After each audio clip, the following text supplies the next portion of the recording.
मित्रों, आज की कहानी है दो दोस्त। कहानी सुनने से पहले हमारे चैनल को सब्सक्राइब कर दे ताकि मेरा मनोबल बढ़े और आगे भी आप लोग के लिए नई नई कहानियां लेकर आती रहूं। धन्यवाद। कहानी स्टार्ट करते हैं।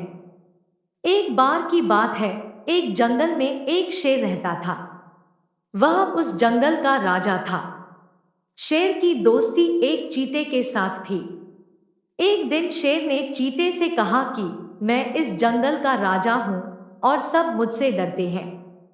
इस पर चीते ने कहा, वो सब तो ठीक है, लेकिन जैसे ही आपके सामने हाथी आते हैं आपके होश उड़ जाते हैं, क्योंकि वे बहुत बड़े हैं और वो आपसे डरते भी नहीं हैं। यह बात शेर को अच्छी नहीं लगी। शेर ने चीते से कहा, तुम्हारी हिम्मत कैसे हुई मुझसे ऐसी बात करने की? चीते ने कहा, मैं तो आपका दोस्त हूं। शेर ने कहा कि मैं तुमसे दोस्ती तोड़ता हूं। अब तुम भी मुझे जंगल के और जानवरों की तरह सम्मान दोगे। इसके बाद चीता वहां से चला गया। कुछ दिनों के बाद लोमड़ी, जो कि शेर का मंत्री था, सभी चोरियों के जुर्म के लिए बंदर को पकड़ कर लाया। शेर ने बंदर को 1 महीने की सजा के बाद पहाड़ से गिराकर मारने के सजा सुनाई। इसके बाद बंदर को जेल में बंद कर दिया गया। जब बंदर के दोस्त हिरण को इस बात का पता चला तो वह बंदर से मिलने के लिए जेल में चला गया। बंदर ने हिरण से बोला कि मैं मरने से पहले एक बार अपने घर वालों से मिलना चाहता हूं। इसके बाद हिरण शेर के पास गया और बोला कि बंदर को एक बार अपने घर वालों से मिलने के लिए छोड़ दो। शेर ने बोला कि यदि वह भाग गया तो?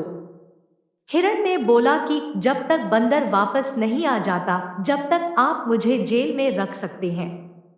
शेर ने बोला कि यदि बंदर वापस नहीं आया तो तुमको पहाड़ से गिराया जाएगा। हिरण ने शेर की बात को कबूल कर लिया और बंदर की जगह जेल में बंद हो गया। बंदर को अपने घर वालों से मिलने के लिए छोड़ दिया गया। कुछ दिन हो गए, लेकिन बंदर नहीं लौटा। इसके बाद वह दिन भी आ गया जब बंदर को पहाड़ से गिराना था। शेर और उसका मंत्री लोमड़ी हिरण को लेकर पहाड़ पर गए। उन्होंने बोला कि अब तुमको बंदर की जगह पर गिराया जाएगा। हिरण ने बहादुरी से बोला कि ठीक है, मैं पहाड़ से गिरने के लिए तैयार हूं। तभी बंदर भी वहां पहुंच गया और बोला कि मित्र, तुमको पहाड़ से गिरने की जरूरत नहीं है, अब मैं आ गया हूं। अभी तक मेरे लिए जेल में बंद रहने के लिए बहुत बहुत धन्यवाद। शेर उन दोनों की मित्रता देखकर बहुत खुश हुआ और उन दोनों को मुक्त कर दिया। शेर ने बंदर को चेतावनी दी कि अगर वह आगे से चोरी करेगा तो उसको छोड़ा नहीं जाएगा। शेर ने सोचा कि यह कितने अच्छे मित्र हैं जो एक दूसरे के लिए जान देने को भी तैयार थे, और मैंने छोटी सी बात के लिए अपने दोस्त चीता से दोस्ती तोड़ दी। शेर इसके बाद चीता से मिलने गया और अपने व्यवहार की माफी मांगी।